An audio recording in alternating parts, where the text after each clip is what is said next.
जय हिंद दोस्तों। Finally UP polytechnic प्रवेश परीक्षा 2024 के राउंड 2 का सीट अलॉटमेंट का जो रिजल्ट है वो जारी कर दिया गया है। आज की वीडियो में आपको बताएंगे कि आप कैसे अपने रिजल्ट को चेक कर पाएंगे। जिनको कॉलेज अलॉट हो चुका है उन्हें क्या करना है, जिन्हें कॉलेज नहीं मिला है उन्हें क्या करना है। इसके अलावा जिन्हें कॉलेज अलॉट हो चुका है उनके आगे का क्या प्रोसेस होने वाला है एडमिशन का, कंप्लीट इन्फॉर्मेशन आज की इस वीडियो में आपको हम देने वाले हैं। चलिए वीडियो को स्टार्ट करते हैं। सबसे पहले आपको joint entrance examination council Uttar Pradesh की यानी जी-कप की ऑफिशियली वेबसाइट पर आ जाना है। वेबसाइट पर आने के बाद आपको नीचे यहाँ पे राउंड 2 सीट अलॉटमेंट रिजल्ट का ऑप्शन दिख रहा है। सिंपली आपको इस पर क्लिक कर देना है। सिंपली इस पर क्लिक करने के बाद आपको यहाँ पे ऊपर जो है वो स्क्रॉल कर लेना है। ऊपर स्क्रॉल करने के बाद यहाँ पे अपना application number, password, security pin डाल करके आपको लॉगिन कर लेना है। यहाँ पर आप देख सकते हैं हमने एक बच्चे का जो डिटेल है वो फिलअप करने के बाद यहाँ पर हमने लॉगिन कर लिया हुआ है। लॉगिन करने के बाद जैसे ही आप यहाँ पे नीचे आते हैं तो यहाँ पर अवेलेबल सर्विसेज का ऑप्शन दिख रहा है। यहाँ पर आपको सीट अलॉटमेंट रिजल्ट का ऑप्शन शो हो रहा है। सिंपली आपको इस सीट अलॉटमेंट रिजल्ट वाले ऑप्शन पर क्लिक कर लेना है। जैसे इस पर आप क्लिक करते हैं तो आपको ऊपर स्क्रॉल करना है। अब यहाँ पे आप देखेंगे तो यहाँ पे आपको सीट अलॉटमेंट रिजल्ट में क्या दिख रहा है, dear candidate as per your field choice no seat has been allotted to you in this round. यानी इस बच्चे को, इसका रैंक जो है वो काफ़ी ज़्यादा था, इसलिए इस बच्चे को राउंड 2 में भी कोई भी कॉलेज अलॉट नहीं हुआ है। तो इस कंडीशन में आपको क्या करना है, देखिए राउंड 2 में अगर आपको कोई भी कॉलेज अलॉट नहीं हुआ है तो आपको कुछ भी नहीं करना है। आप थर्ड राउंड में फिर से चॉइस फिलिंग कर पाओगे। और अगर आपका रैंक बहुत ज़्यादा था ना, यानी 40,000 के ऊपर अगर आपका रैंक था तो राउंड जो तीसरा राउंड होने वाला है काउंसलिंग, तीसरे राउंड की चॉइस फिलिंग में आपको 100% कॉलेज मिल जाएगा। क्योंकि ज़्यादा रैंक है तो थर्ड राउंड में ही कॉलेज मिलने के चांसेस थे। तो चलिए यहाँ पर बात हो गई कि जिनको कॉलेज नहीं मिला है उनको क्या करना होगा। अब देखिए यहाँ पर हमने एक दूसरे बच्चे का जो प्रोफाइल है वो लॉगिन कर लिया है। इस बच्चे की अगर बात कर ले सीट अलॉटमेंट रिजल्ट के बारे में तो यहाँ पर आपको सीट अलॉटमेंट रिजल्ट का ऑप्शन शो हो रहा है। अपनी प्रोफाइल लॉगिन करने के बाद आप देख पाएंगे। सिंपली सीट अलॉटमेंट रिजल्ट वाले ऑप्शन पे हम क्लिक कर लेते हैं। जैसे ही आप इस पर क्लिक करते हैं तो इस सेकेंड राउंड में आपको जो भी कॉलेज अलॉट हुआ होगा वो आपको देखने को मिल जाएगा। देखिए इस बच्चे को राउंड 2 में छत्रपति साहू जी महाराज गवर्नमेंट पॉलिटेक्निक जो है अंबेडकर नगर कॉलेज जो है वो अलॉट हो गया है इलेक्ट्रॉनिक्स इंजीनियरिंग पाठ्यक्रम में। अब इस बच्चे को ग्रुप ए के लिए कॉलेज अलॉट हुआ है EWS कैटेगरी से। अगर आपको इस कॉलेज में एडमिशन लेना है, आपको कंफर्म है कि हाँ मुझे ये कॉलेज पसंद है, इस कॉलेज को मैं एक्सेप्ट करना चाहती हूँ, अब मुझे इस कॉलेज में एडमिशन लेना है, तो सिंपली आपको आ जाना है इस सेकेंड वाले ऑप्शन पे। यहाँ पे आपको दिख रहा है पे सीट एक्सेप्टेंस फी। अगर आपको कॉलेज पसंद हो तभी आप सीट को एक्सेप्ट करिए और फीस पेमेंट करिए। कॉलेज पसंद नहीं हो, तीसरे राउंड में जाना चाहते हो तो कभी भी कॉलेज को एक्सेप्ट मत करिएगा। यहाँ पर हम सीट एक्सेप्टेंस फ़ी वाले ऑप्शन पे क्लिक करेंगे तो अभी देखिए ये काम नहीं कर रहा है। क्यों नहीं कर रहा है सर?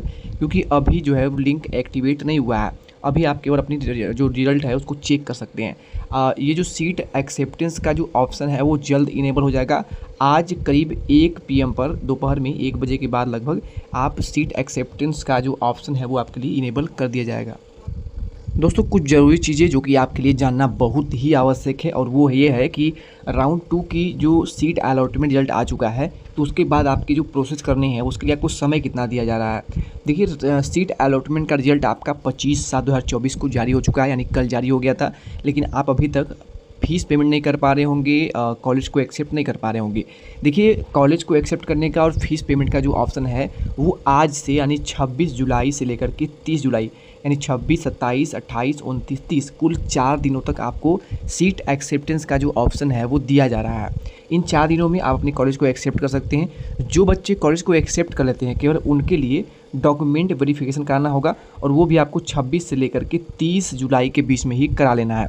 यानी कि अगर आपको आज कोई कॉलेज को एक्सेप्ट कर लेते हैं तो आप आज ही जा कर के या फिर कल जा कर के आपके नज़दीक में जो भी सरकारी पॉलिटेक्निक कॉलेज हो वहाँ पर जा कर के आप अपना डॉक्यूमेंट का वेरिफिकेशन करा सकते हैं। देखिए डॉक्यूमेंट वेरिफिकेशन करा लेंगे और उसी के बीच में 26/7/2024 से लेकर के 31/7/2024 यानी अगर कोई बच्चा 26 को DV अपना करा लेता है तो वो 26 को भी अपना जो एडमिशन फ़ी है वो पेमेंट कर सकता है। अगर 27 को कराता है तो 27 को या फिर 28 को या फिर 29 को वो अपना फ़ीस पेमेंट जो है एडमिशन फ़ी वो पेमेंट कर सकता है, जो कि आपके प्रोफाइल लॉगिन पर शो होगा। एक ज़रूरी बात, जो हमारे SC कैटेगरी के बच्चे होंगे या फिर ST कैटेगरी के बच्चे होंगे उनको ऑनलाइन फ़ीस पेमेंट का जो ऑप्शन है वो नहीं दिख रहा है, उनको कोई फ़ीस पेमेंट नहीं करना है। लेकिन जनरल कैटेगरी के हैं, OBC कैटेगरी के बच्चे हैं तो उनको उस कॉलेज की पूरी फ़ीस ऑनलाइन ATM से डेबिट क्रेडिट कार्ड के माध्यम से पेड करना होगा, ये अनिवार्य है।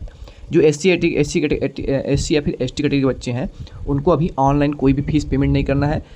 ऐसी बात नहीं है कि आपको फ़ीस पेमेंट करना ही नहीं है, फ़ीस आपको देना है, लेकिन जब आप कॉलेज में जाते हैं एडमिशन लेने तो वहाँ पर ऑफलाइन या फिर ऑनलाइन वहाँ पर आपसे बताया जाएगा कि आपको फ़ीस कब देना है, कैसे देना है। ये केवल एससी एसटी कैटेगरी के बच्चों के लिए है, ठीक है। तो मेरी समझ में आ गया होगा आपको। अब देखिए, आप एडमिशन ले रहे हैं तो आपको 26 जुलाई से 31 जुलाई के बीच में किसी भी हालत में फ़ीस अपना पेमेंट कर लेना है, नहीं तो आपको दूसरा कोई ऑप्शन नहीं दिया जाएगा। अब एक बात और बता दें, जो बच्चे एडमिशन ले चुके हैं हमेशा की तरह, अगर आप अपना सीट छोड़ना चाहते हैं 31 जुलाई के बाद तो 1 अगस्त को आपको ऑप्शन दिया जाएगा सीट विड्रॉल का, यानी 1 अगस्त को आप अपनी सीट चाहे तो छोड़ सकते हैं। अदरवाइज़ अगर कोई बच्चा छूट जाता है, सीट विड्रॉल नहीं कर पाता है, तो जब काउंसलिंग पूरी समाप्त हो जाती है, यानी कि जब थर्ड राउंड की काउंसलिंग ख़त्म होगी तो 10 अगस्त से लेकर के 12 अगस्त ये 3 दिनों का समय दिया जाएगा। यानी इसमें जो फर्स्ट राउंड में जो एडमिशन लिए थे, सेकेंड राउंड में एडमिशन लिए थे या फिर थर्ड राउंड में, सभी के सभी बच्चे जो है इस तीनों ही राउंड में जो एडमिशन ले चुके बच्चे हैं वो अपना सीट विड्रॉल कर सकते हैं। आपकी पूरी धनराशि 3250 रुपये प्लस जो आपने कॉलेज में एडमिशन फ़ी पेड की होगी, पूरी की पूरी धनराशि आपके बैंक अकाउंट में ट्रांसफ़र कर दी जाएगी। ओके, तो उम्मीद है आपको ये चीज़ें समझ में आ गई होंगी बिल्कुल अच्छे से।